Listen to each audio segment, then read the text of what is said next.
एक बार जोरदार तालियां डीजे वाले भाई के लिए बजाओ। किसी ने नहीं बजवाई, वो लगातार बजा रहा है। आप बजाओ ना बजाओ, लेकिन वो बजा रहा है। तो यार उसके लिए तो बजाओ कम से कम। बजा दो बजा दो बजा दो। और एक बार जबरदस्त तालियां बजाना आज के ऑर्गेनाइजर जिन्होंने आज का ये प्रोग्राम करा, इतने अच्छे से माहौल दिया और इतनी शिद्दत से लोगों को आगे बढ़ाने का काम कर रहे हैं।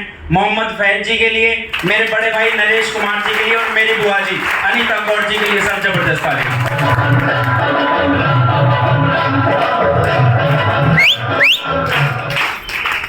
बस आपके मात्र और मात्र 5 से 7 मिनट लूंगा, मुद्दे की बात करेंगे क्योंकि एंटरटेनमेंट भी हो गया और आप भी टाइम से बैठे हो। टाइम से फिनिश करेंगे, मुद्दे की बात करूंगा। मेरा नाम कमल और आपके बराबर के शहर मेरठ से बिलोंग करता हूं और इस बिजनेस की शुरुआत मैंने भी अपने काम के साथ साथ करी। जैसे आज आप लोग भी कोई जॉब कर रहा होगा, कोई बिजनेस कर रहा होगा, कोई पढ़ाई कर रहा होगा, सब अपनी लाइफ में कुछ ना कुछ कर रहे हैं ना। तो सर मैं भी अपनी दुकान चलाता था मोबाइल की, उसके साथ साथ मैंने भी इस बिजनेस की शुरुआत करी और बिजनेस की शुरुआत करने के लिए मेरे पास भी बहाना था सर। मेरे पास टाइम नहीं था, ना टाइम था, ना जरूरत थी, ना इन तरीके के कामों को मैंने आज से पहले सुना था। भाई तेरे लिए ताली भी बजवाई है मैंने, है ना। 5 मिनट दिए इन्होंने मेरे को, है ना। तो मेरे पास भी बहुत सारे बहाने थे, लेकिन कहते हैं ना ऊपर वाला अगर कुछ देना चाहता है तो सर वो दे के रहता है। बाय चांस ही मेरे पास ये बिजनेस आया। बाय चांस ये आया कि मेरी बड़ी बहन जिन्होंने मेरा फॉर्म भरा, एक बार सर जबरदस्त तालियां होनी चाहिए मंजू पाल जी के लिए सर, जिनकी वजह से बिजनेस गाजियाबाद से वो मेरे को दिखाने आई। सर आपके अपलाइन बहुत अच्छे हैं, बहुत अच्छे हैं। मेरे अपलाइन सबसे अच्छे थे कि उन्होंने मेरे को पहले दिन ही पैरों पे खड़ा होना शुरू करा दिया। कि पहले दिन आए, उन्होंने एक ही प्लान मेरा दिया सर, पहले दिन एक दिन बस, और अगला प्लान सर हमने अपना खुद किया। जानना चाहोगे वो पहला प्लान किसका था? नरेश भाई की मम्मी का करा था सर।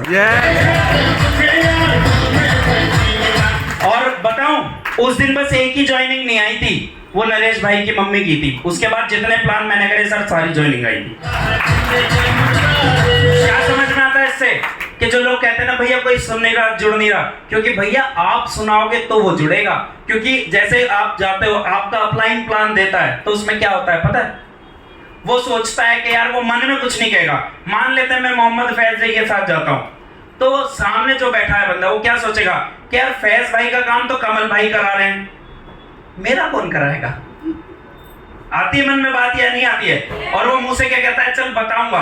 वो मन में सोच रहा होता है कि जिस दिन तू काम करेगा ना, मैं उस दिन तेरे साथ खाऊंगा। यस। तो सर इस बिजनेस में मेरी कामयाबी का राज कुछ नहीं। सबसे पहले सर मैंने पहले दिन अपना फोल्डर उठाया था, मेरा लेवल बाद में, मेरा फोल्डर पहले आया था।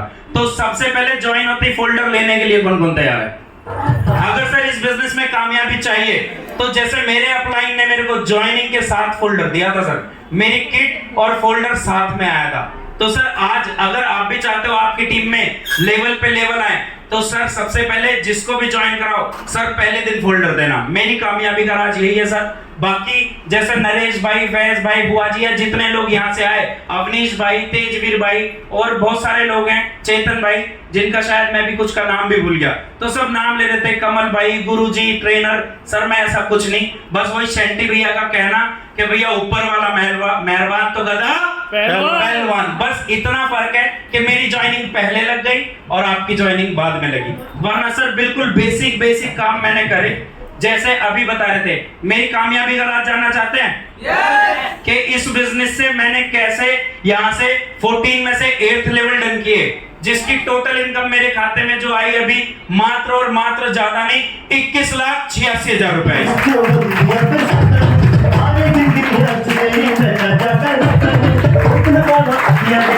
21,86,000 के लिए इतनी तालियां हो रहा है।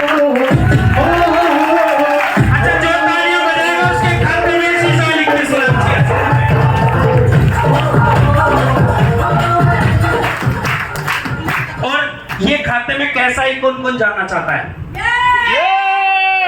देखो सर मेरी कामयाबी का राज कुछ नहीं, केवल 4 पॉइंट हैं जिन पे मैंने आज तक वर्किंग करी। मेरे को शुरू में ये बताए गए थे कि सबसे पहले सर जिसको भी ज्वाइन कराओ ना, बैठ के उसकी लिस्ट बनवाओ तुरंत। अभी जितने भी लोग आए, जैसे नरेश भाई ने बोला कि मैंने रात को शुरू कराया, तो सर जिस दिन शुरू कराया उसी रात सर लिस्ट बनी थी। आप यस, सुबह 6 बजे लिस्ट तैयार थी।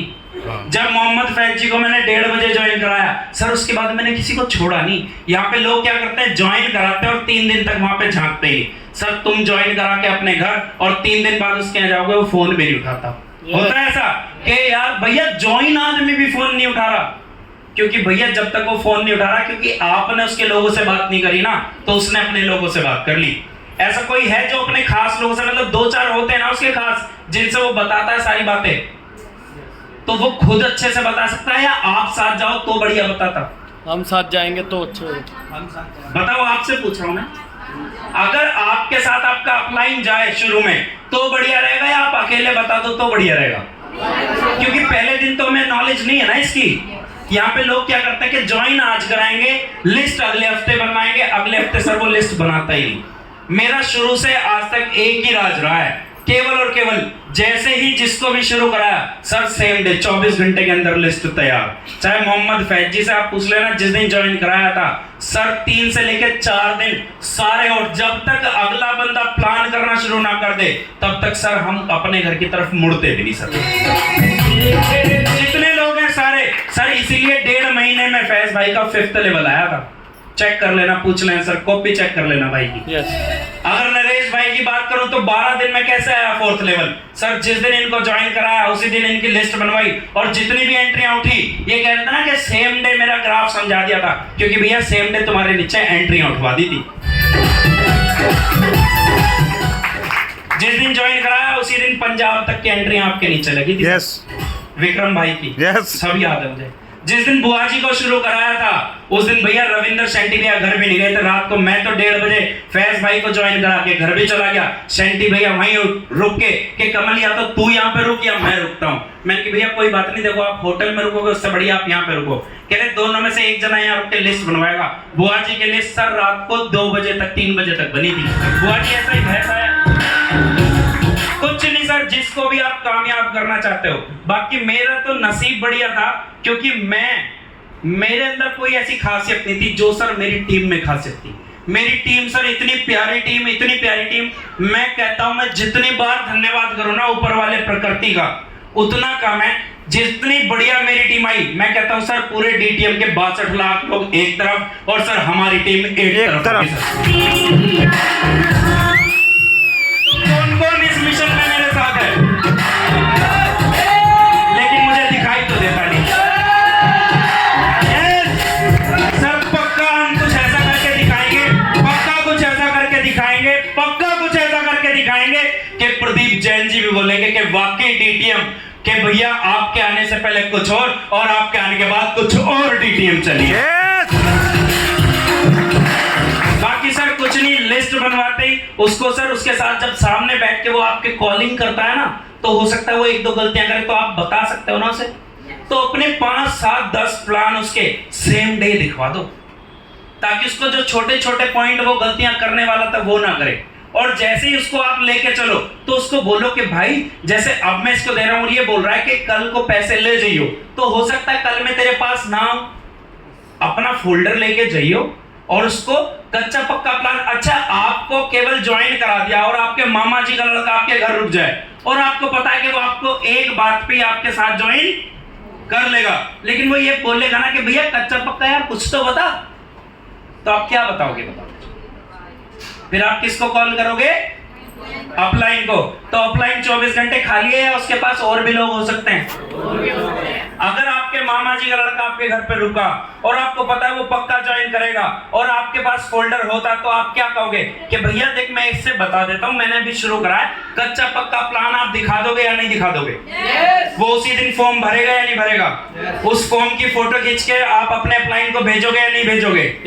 और उसकी ज्वाइनिंग सेम डे लगेगी या नहीं लगेगी सर? तो सर सबसे पहले जैसे ही ज्वाइन हो, जिसकी अपलाइन ने उसको फोल्डर नहीं दिया है सर, सबसे पहले फोल्डर ले लेना। और ज्वाइन पर्सन जो है, क्योंकि देखो अकेला, अगर मैं भी आज अकेला चलूं तो कुछ नहीं कर सकता जब तक मेरे नीचे प्लानर ना हो, और जब तक आप नीचे टीम में फोल्डर नहीं बांटोगे तब तक सर आपकी टीम में प्लानर नहीं होंगे। कौन कौन चाहता है उसकी टीम में सबसे ज्यादा प्लानर हो? तो सर ज्वाइन होते ही फोल्डर ले लेना और ज्वाइन होते ही फोल्डर दिलवा देना। आपके पास फोल्डर नहीं है तो सर आपकी टीम भी फोल्डर, आप अगर सर 4th लेवल पे फोल्डर लोगे तो आपकी टीम भी 4th लेवल पे फोल्डर लेगी। आप अगर 3rd लेवल पे फोल्डर लोगे तो सर आपकी टीम भी 3rd लेवल पे फोल्डर होगी। सर मेरे को आज भी याद है जब यहाँ पे शॉपिंग नहीं थी मेरठ में, 100 फोल्डर अपने बनवाए थे, यस अपने पर्सनल फोल्डर बनवाए थे। फैज भाई फोल्डर आपको अपने पास से दिया था या आपने खरीदा यस था? भैया आपने दिया था। बुआ जी आपको फोल्डर अपने पास से दिया था या आपने खरीदा था? नरेश भाई आपको फोल्डर अपने पास से दिया था या खरीदा था? आपने दिया था सर भैया। मैंने तो इतना, क्योंकि मैं ना डरता खर्चे से और इसीलिए सर पब्लिक में होती है चर्चा। 100 फोल्डर बनवा के अपनी टीम में बांट दिए थे सर 10 से 15 दिन के अंदर। आज की डेट में तो आपको मेरिट में इतनी फैसिलिटी है कि जेब से लगाने की भी जरूरत नहीं है। अपनी टीम में फोल्डर बांटे, फोल्डर पे फोल्डर, फोल्डर पे फोल्डर, फोल्डर पे फोल्डर, और फिर नीचे क्या हुए? प्लान पे प्लान, प्लान पे प्लान, प्लान पे प्लान, और फिर क्या है नीचे? अचीवमेंट पे अचीवमेंट, अचीवमेंट पे अचीवमेंट। और जिसकी टीम में सर सबसे ज्यादा अचीवमेंट, तो सर उसकी अचीवमेंट सबसे ज्यादा आएगी या नहीं आएगी? तो आज के बाद फोल्डर कौन कौन लेगा और कौन कौन दिलाएगा सर? आज कितने लोग फोल्डर खरीदेंगे आज जिन पे नहीं है? पक्का? चलो सर आप पक्का प्लानर बनोगे, पक्का क्या है मैं भी, क्योंकि मेरा पहला पॉइंट यही है। पहला पॉइंट समझ आया सर? जब तक फोल्डर नहीं होगा तब तक नीचे प्लानर नहीं बनेंगे। बाकी सर दूसरी मेरी कामयाबी का राज वो है सर ग्राफ। क्योंकि अगर आप इस बिजनेस में आए हो इनकम लेने अगर आप इस यस और नो बोलोगे तो मेरे को अच्छा लगेगा। अगर आप इस बिजनेस में आए हो इनकम लेने, तो सर कम टाइम में कम मेहनत करके ज्यादा इनकम लेने का सिंपल और एक ही तरीका है सर, वो है इस बिजनेस का ग्राफ। क्योंकि अगर आपने इस बिजनेस का ग्राफ नहीं लगाया तो भी आपने देखा होगा सेम लेवल पे कुछ लोग आए, किसी की इनकम कम, किसी की इनकम ज्यादा। हो सकता है जिसकी इनकम कम हो सर वो मेहनत ज्यादा कर रहा हो, क्योंकि इस बिजनेस में कम मेहनत में, कम टाइम में, कम लागत में ज्यादा पैसे कमाने का फॉर्मूला भी अवेलेबल है। वो सर यहां से नहीं, वो बताएंगे जो इंटरेस्टेड होगा और सीरियस होगा। बाकी आप चाहे इसमें सुपर प्लान से करो, फ्यूचर प्लान से करो, यूजर प्लान से करो या परमानेंट प्लान से करो, सर हम अपना 100% आपको पक्का देंगे, लेकिन एक बार उसको समझ जरूर लेना। बाकी तीसरा पॉइंट बता दूं? तीसरा पॉइंट है सर इस बिजनेस का, तीसरा पॉइंट है वो है सर इस बिजनेस का केवल और केवल लर्निंग। मेरे को भी कहते हैं सिखा रहा हूं मैं, चलो ठीक है मैं मान लेता हूं कि मैं सिखा रहा हूं, हालांकि ऐसा है नहीं। मैं खुद जो मेरे को शंटी भैया समझाते हैं वही सर मैं आगे बताता हूं, जो मेरे को महिपाल भैया बताते हैं वही मैं आप लोगों को आगे बताता हूं। ठीक है चलो मैं सिखा रहा हूं, लेकिन सर सिखाने के लिए पहले क्या करना पड़ेगा? सीखना पड़ेगा। मेरे को आवाज नहीं आई, उनकी वैसी आवाज नहीं आई। हाँ जी क्या करना पड़ेगा? सीखना पड़ेगा। तो सीखने के लिए कौन कौन तैयार है सर? क्योंकि सीखने के बाद हर चीज जिंदगी ना सर, हर चीज आसान है। इस बार ट्रेनिंग में कौन कौन था? अच्छा किस किस को लगता है ये बिजनेस मुश्किल है? मुश्किल है। किस किस को लगता है आसान है? तो लेवल पे लेवल आने चाहिए फिर तो, यस है ना? आसान है तो फिर तो करोड़पति अगले 4 दिन में ही बन जाने चाहिए हम। सोचते तो ये ना आज तो फॉर्म भर दिया, अब मैं सोऊंगा सुबह उठूंगा करोड़पति, है ना? भैया ना इस धरती पे, ना इस जिंदगी में कुछ भी आसान है, ना इस धरती पे इस जिंदगी में कुछ भी मुश्किल है। हर वो चीज मुश्किल है जो आपको नहीं आती, और हर वो चीज आसान है सर जो आती है। यस। खेती करना आसान है मुश्किल, लेकिन सर जो खेती कर रहा है वो धूप में भी कर लेगा। गाड़ी चलाना आसान है या मुश्किल? जिसको सर गाड़ी चलानी आती है वो मोदी नगर की भीड़ में भी चला लेगा, है ना? हवाई जहाज चलाना, उड़ाना आसान है या मुश्किल? सर जिसको उड़ाना आता होगा, जिसने सीखा होगा, सर हवाई जहाज भी बादलों के बीच से उड़ा देगा। तो सर हर चीज के लिए, चाहे वो ये बिजनेस हो चाहे वो लाइफ हो, कोई भी चीज अगर आपको मुश्किल लगती है तो सर कुछ चेक करने की जरूरत नहीं है, बस चेक करो कि मैंने इस काम को सीखा है या अभी नहीं सीखा है। तो सर जिसकी भी एलडीपी की टिकट ली हुई है आज अपने अपने अपलाइन को अपनी एलडीपी की टिकट बुक करा देना, क्योंकि कुछ रूल्स चेंजेस हुए हैं और इस बार एलडीपी सर बहुत कुछ स्पेशल होने वाला है, बहुत कुछ स्पेशल होने वाला है। बाकी सर 3 पॉइंट मेरे हो गए, चौथा पॉइंट बता दूं?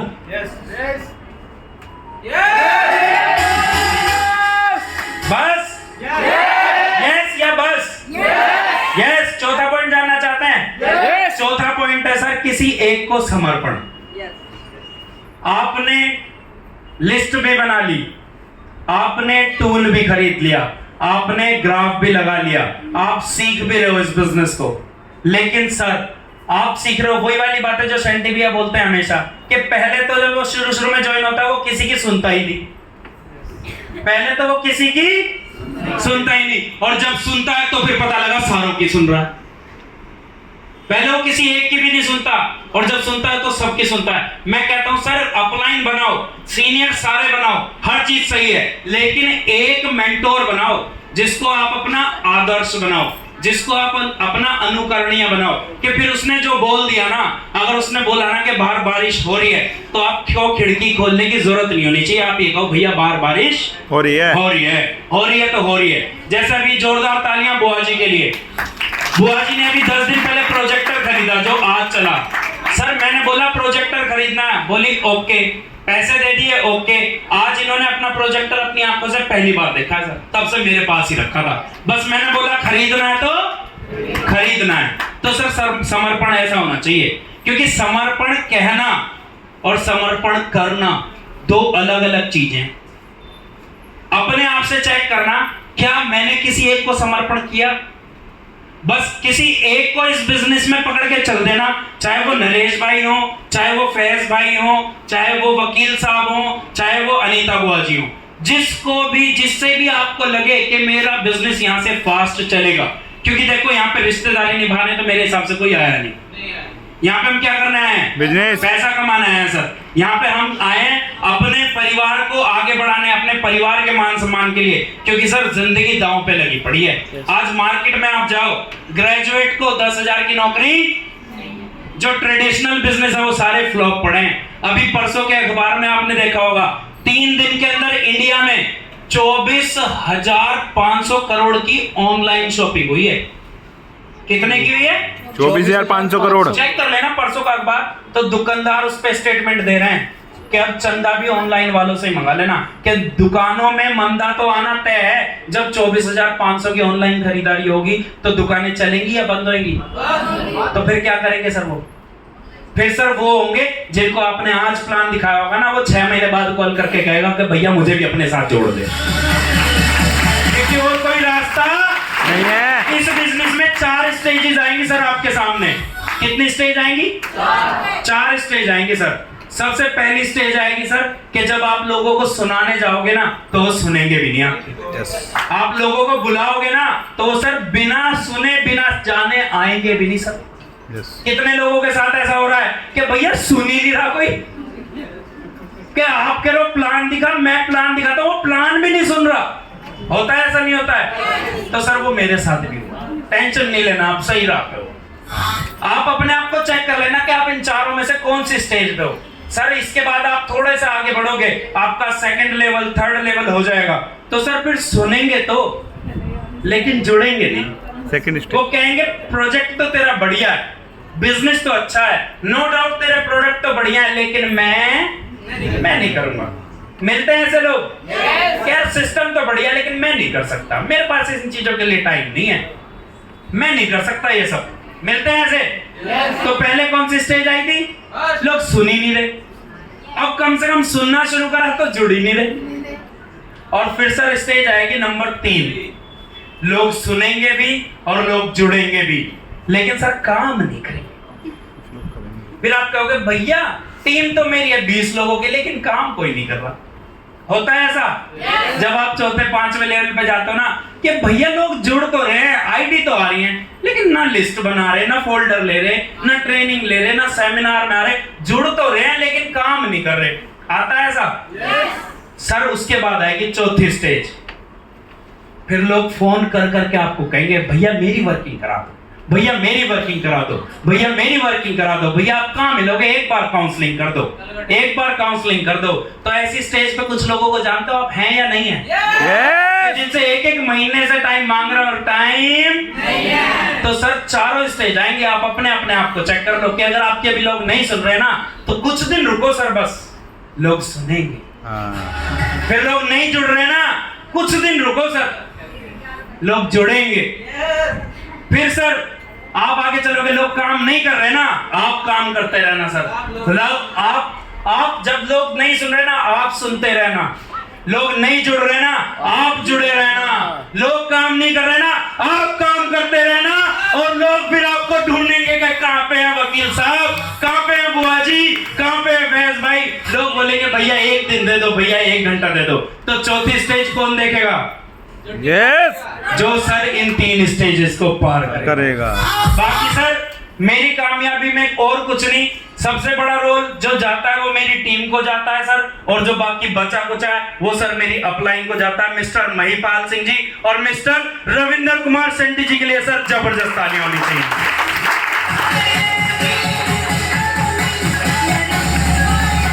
सर रविंदर कुमार सेंटी जी के लिए जबरदस्त तालियां होनी चाहिए। बाकी सर आप लोग आए यहाँ पे, इतना अच्छा आपने माहौल बनाया, इस प्रोग्राम को इतने तरीके से सुना, अपना अपना कीमती समय निकाल के आए, आप सभी का मैं आभारी हूँ और पूरी टीम की तरफ से आप सभी का धन्यवाद। फिर भी किसी को कोई भी चीज अगर समझ ना आई हो तो सर वो हॉल से क्लियर करके जाना, अपना कोई भी डाउट साथ मत लेके जाना, क्योंकि सर आपका एक डिसीजन है, आपकी और आपके परिवार की जिंदगी नहीं, आपकी बदौलत पता नहीं कितने लाखों लोगों की जिंदगियां बदल जाएंगी सर। क्योंकि कभी मैंने अकेले नहीं तो शुरू किया था, मेरे को खुद को नहीं पता था कि मैं 5,500 लोगों की जिंदगी में आऊंगा। अगर मैं शुरू ना करता तो क्या नरेश भाई के पास कोई और ऑप्शन था? नहीं। अगर मैं शुरू ना करता तो क्या अनीता बुआ जी के पास और कोई ऑप्शन था? अगर मैं शुरू ना करता तो मोहम्मद फैज जी के पास कोई और ऑप्शन था? क्योंकि आप भी जब जुड़ोगे ना तो आप चेक करना, चाहे आप बाई चांस ही इसमें जुड़ जाओ, लेकिन फिर घर पे बैठ के देखना तो कहीं ना कहीं तो आपको इस बिजनेस की जरूरत थी ना। जैसे मैं आज जो भी बोल रहा हूं तो सर बेशक मैं तुक्के में मैं जुड़ना नहीं चाहता था, मैंने 21 दिन तक अपनी अपलाइन को सर धोखे में रखा। वो रोज कहते थे आ जाओ, मैंने कहा आज कुछ काम है, आ जाओ आज कुछ काम है। 21 दिन तक मेरा फॉलो अप चला सर प्लान देखने के लिए, तो मेरे को आसानी से सफलता मिल जाएगी क्या? तो नरेश भाई ने मुझे 1 साल घुमाया। यस सब यही है। अगर आप चाहो कि आप तुरंत पैसे दे पब्लिक आपको, तो सर आप भी तुरंत पैसे दे दे अपलाइन को। अगर आप चाहते हो ना कि आपकी टीम आपकी बात माने, तो सर आप चेक करना क्या आप अपने अपलाइन की बात मानते हो। अगर आप चाहते हो ना आपकी टीम प्लान पे प्लान करे, तो सर चेक करना क्या आप प्लान पे प्लान करते हो। अगर आप चाहते हो ना आपकी टीम लिस्ट पे लिस्ट बनाए, तो चेक करना क्या आप अपने अपलाइन के कहने पे लिस्ट बना रहे हो। क्योंकि जो काम आप कहते हो वो सर कोई नहीं करता नेटवर्किंग में, जो आप काम करते हो वो ही लोग करते हैं सर। ये डुप्लीकेशन का है। बाकी sir good DTM, enjoy DTM, promote DTM. अगली हमारे जो इवेंट है वो 4 तारीख को शारदा में, और बाकी सर मोदी नगर वालों के लिए बहुत जबरदस्त तालियां, क्योंकि आज 5 इवेंट चल रहे हैं सर हमारी ग्रुप के। पहला इवेंट चल रहा है सर मुजफ्फरनगर, वहां पे भी मेरे सर 20 लोग बैठे हैं। दूसरा इवेंट सर मोदी नगर में चल रहा है। तीसरा इवेंट सर गाजियाबाद में चल रहा है, वहां पे भी सर मेरे 15 से 20 लोग बैठे हैं। चौथा इवेंट सर हमारा आज हापुड़ में चल रहा है। 5वां इवेंट सर हमारा गुड़गांव में चल रहा है। एक ही टीम के सर आज 5 इवेंट हैं। तो सर जबरदस्त तालियां डॉल्फिन ट्रैवल मार्केटिंग के लिए सर। बाकी good DTM, enjoy DTM, promote DTM. अब मैं बुलाना चाहूंगा आज के हमारे होस्ट मोहम्मद फैज जी के लिए सर जबरदस्त तालियां।